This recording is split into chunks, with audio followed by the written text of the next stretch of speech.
What would you do if two persons are holding both your hands, two holding your legs, one constantly punching in your gut, and one holding a sharp knife at your neck? Scary, right? That's what happened to me when I took a wrong turn in Colorado. It all started when I arrived in this new town. It was supposed to be a fresh start, new job, new place to live, everything. I was excited. But after getting lost while exploring, I ended up in a narrow alley. That's when they appeared. 6 guys, rough-looking, with evil smirks, surrounded me. I could feel my heart racing. Before I could even think, they grabbed me. "Give us all your money," one of them snarled. I tried reasoning with them, but it was no use.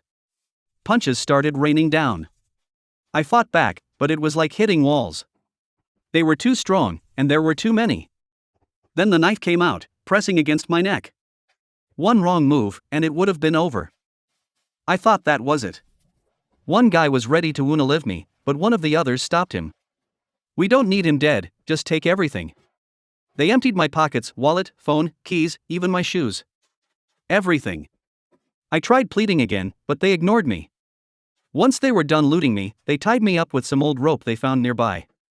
I was completely helpless, lying there on the cold, hard ground. But then I realized something.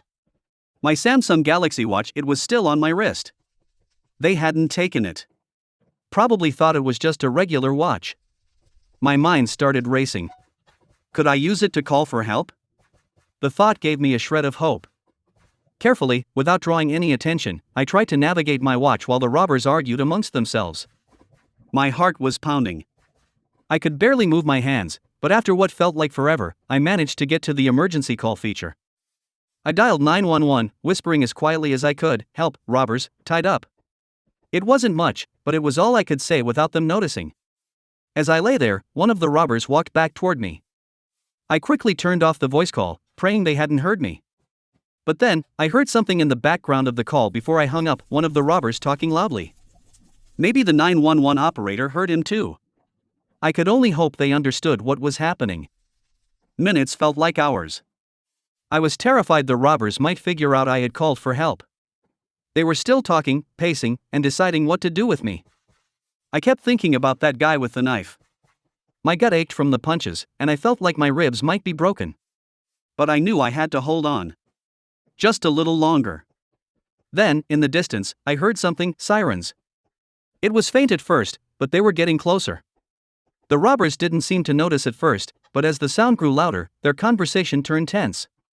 "Did you hear that?" one of them asked. Panic set in. 2 of them bolted immediately, disappearing into the darkness. The others, though, were too late. I heard tires screeching, and the police were there. Suddenly, everything happened fast. The police shouted commands, and within seconds, they had 3 of the robbers on the ground, handcuffed. The 4th tried to run but didn't get far.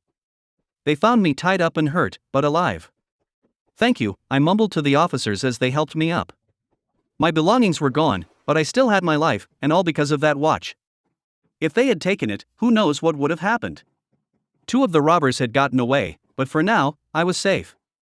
As I sat in the back of the ambulance, clutching my ribs and taking deep breaths, I couldn't help but think, sometimes, it's the smallest things that save us.